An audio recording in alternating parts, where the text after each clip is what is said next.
بلواری نبود و جاده نبود و اینا همه خارج از حوزه شهر. در 25 کیلومتری جنوب کاشان، شهری است ناماشنا برای همه ایرانیان. دیاری که عطر خوشبوی محمدیش از چند کیلومتری آن خبر از گلهایش می‌دهد. و سویت‌های گل محمدیه که 10 هکتار وسعتش هست.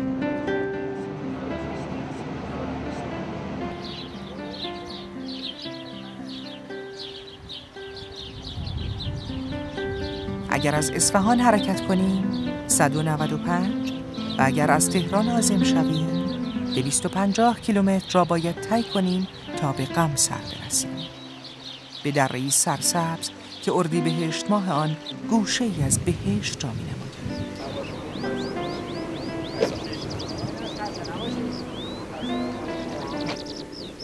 سرای خاتون.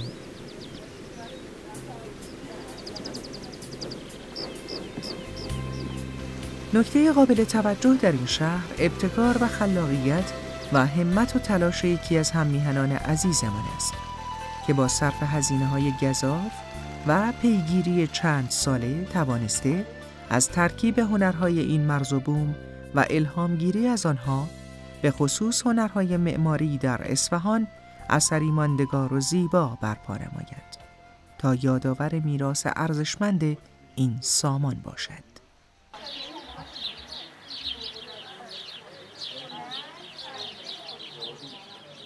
آقای رضایی، خالق این عمارت که سرای خاتون نام گذاشته شده، از علاقه‌مندان به فرهنگ و میراث این خطه از کشور ایران اسلامی است.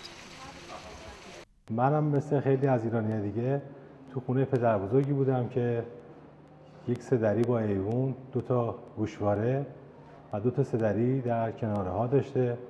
خونه‌ای که اون موقع بوده و برای من خاطراتی داشت و برای خیلی از کسای دیگه همسنای من یا بزرگترای من این خونه رو مجددا ببینیم چجوری میتونیم تکرار بکنیم و با امکانات الان که امکانات بهتری از قبل هست یه خونه شبیه اون خونه بسازیم. توی پروسه زمانی تقریبا 7 ساله تا اینجای کار رسوندیم و فکر می‌کنم که 5-6 ماه دیگه هم کار ان شاءالله تمام بشه.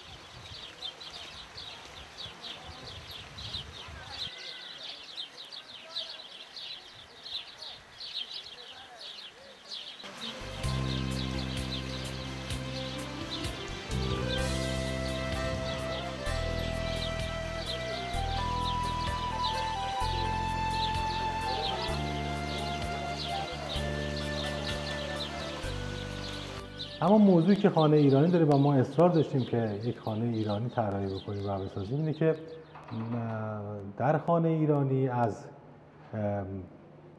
ابتدای خانه حتی بیرون از خونه که اون تاقچه‌های داخل کوچه هست همه اینا در خدمت اهالی خونه هست، ولی معماری جدید یا معماری مدرن قول معروف خونه‌هایی هست که به نظر من افراد خونه در خدمت این معماری هستن. این شد که ما تصمیم گرفتیم خونه ایرانی طراحی کنیم و خونه مثلا مدرن نسازیم دیگه. مشکلاتی که ساخت این خونه داره اینه که ما باید یه پیوندی بدیم چیزایی که از گذشته داشتیم با خواسته های فعلی و در این کشاکش این دو خواسته من فکر می‌کنم که با این گروهی که زحمت کشیدن تونستیم موفقیت‌هایی به دست بیاریم و یه تلفیقی از سنتی و مدرن رو اینجا به نمایش بذاریم.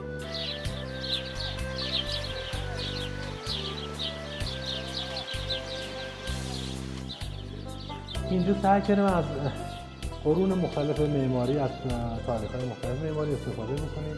از دوران‌های قبل از اسلام استفاده کردیم مثل سرستون‌های ساسانی و بعد از دوره سلجوقی شومی‌هایی داریم، کارایتی داریم. از دوران صفویه مخصوصا خیلی استفاده کردیم. از دوران قاجار همچنین از زندیه و مقدار خیلی کردیم و از زمان پهلوی.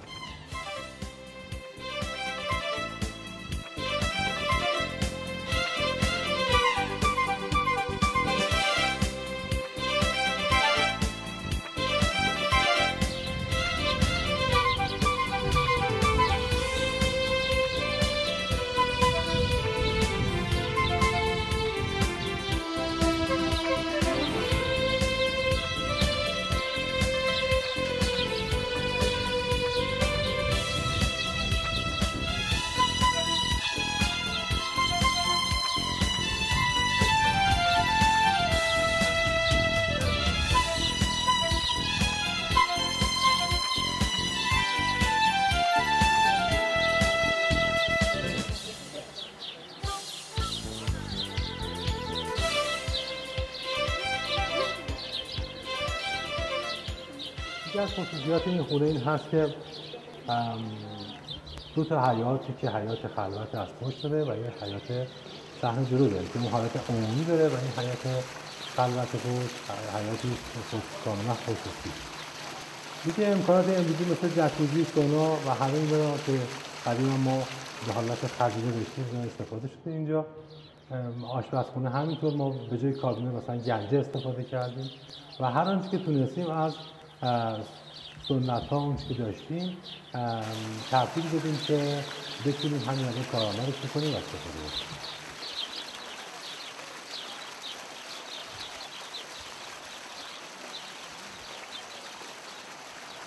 اما گوشه گوشه این بهشت خدا بر روی زمین دنیا شاهد زیبایی است. جاذبه های فراوان که دوربین ذهن گردشگران را پر از تصاویر و خاطره های خوش می کند.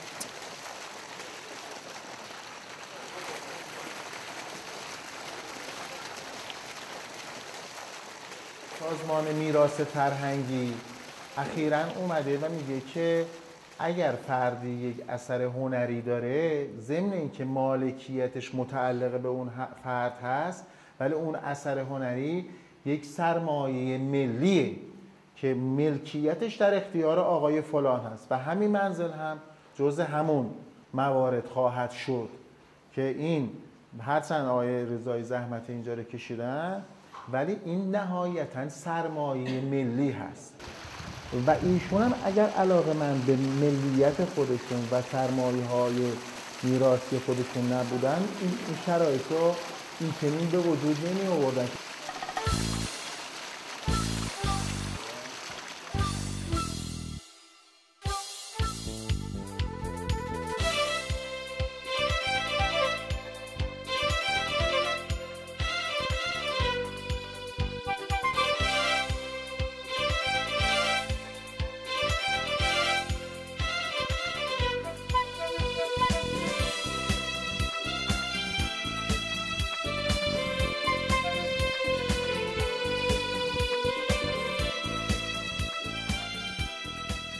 دانشجوهای هنر هر رشته‌ای میتونن از هر کدوم این اتاق متناسب با سلیقه خودشون بازدید کنن، ایده بگیرن و خود همین اتاق شدن واقعا جنبه آموزشی خیلی خوبی میتونه باشه که هر کسی متناسب با ذوق و سلیقه. همینطور باز میتونه برای دانشجوهای معماری کشورهای دیگه جذابیت داشته باشه که توی مجموعه وارد بشن و کلکسیونی از لااقل همون هنرهای مکتب اصفهان رو ببینن. مثلا خود همین مقرنس‌هاش، مقرنس آینش قشنگه، سقفش قشنگه. این اتاق دو سه تا چیز خوب قدرتمند داره. یکیش این اتاق، یکیش این دراش است که اصیل کار کرده، این آلتی نشه. معماری سنتی خود فرم مثلا یه خونه سنتی میتونه خیلی زیبا و آرامش بخش باشه، حتی اگه مثلا فرض بگیریم که ما اون گچبری ها هم نداشته باشیم. ما یه وقتی اینا ببینید این بریده شده. این دونه دونه گذاشته شده. این نه.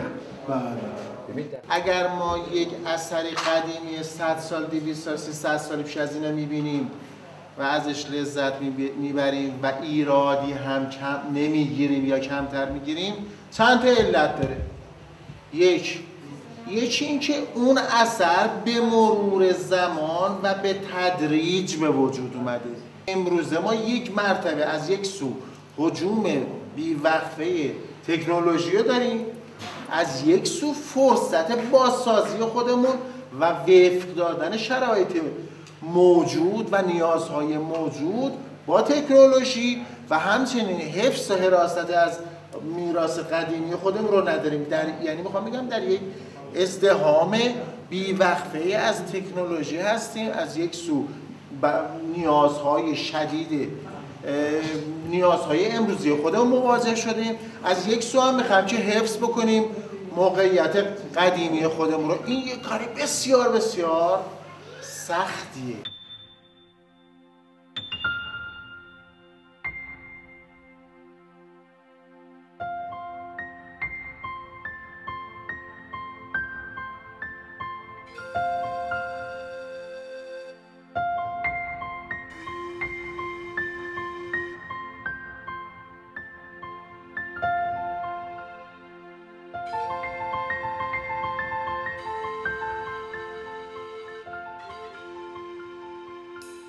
قمصر هستیم، شهر سلام و صلوات و پایتخت گل سرخ. و همونطور که مستحضرید شهری هست که 20 کیلومتر تا شهر کاشان فاصله داره و در یک فاصله تساوی از تهران بزرگ و اصفهان زیبا دقیقاً 200 کیلومتر در یه مسیری کاملا ایمن. از فصل بهار تعطیلات نوروز شروع میشه، یه الگو فصل گل‌های محمدی الگوی دوم و فرار از گرمای شهرستان کاشان به شهر قمصر به عنوان الگوی متغیر سوم که گروهی که تیمی که در ورودی شهر مسئولیت آمار رو به عهده دارند 1.5 میلیون گردشگر رو در سال ثبت میکنن.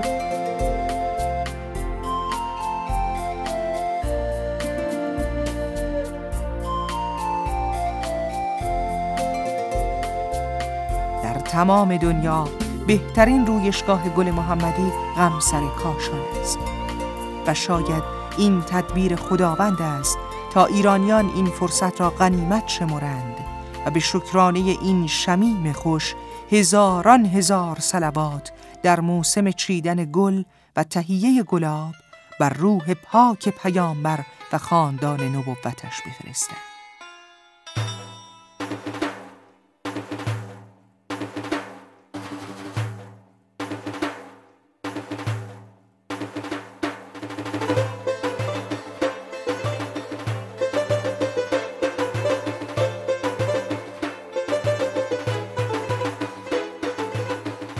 در مجموع 70% تولید گل محمدی، بیش از 10,000 تن گلاب و 10,000 تن عرقیات 70گانه محصول تلاش عاشقانه دوستداران گل در این خطه است تا ساقی راستین این باده وصال برای همه هموطنانشان شود.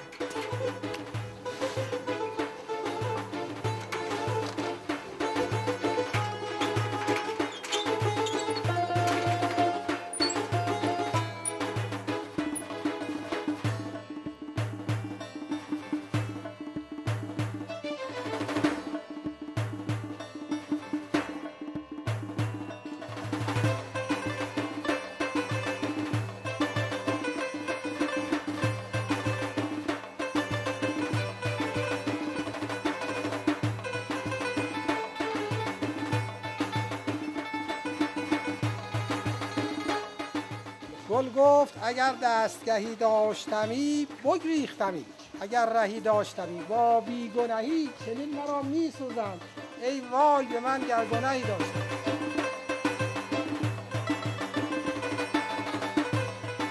اگر جایی شنیدید که اصفهان نصف جهان یا اینکه هنر نزد ایرانیان است و بس، خب این چیزی که فقط شنیدید و ضرب مثلا دیگه ما داریم که شنیدن کی بود مانند دیدن. شما میتونید بیاد اینجا کاملا این مسئله رو اینجا مشاهده بکنید. امیدوارم که در آینده نزدیک 10,000 از این اثر در سراسر ایران ببینم و ملت ایران در هر جای دنیا هستن به این آثار افتخار بکنم و باز هم تکرار بکنم. صبح است ساقیا، قدحی پر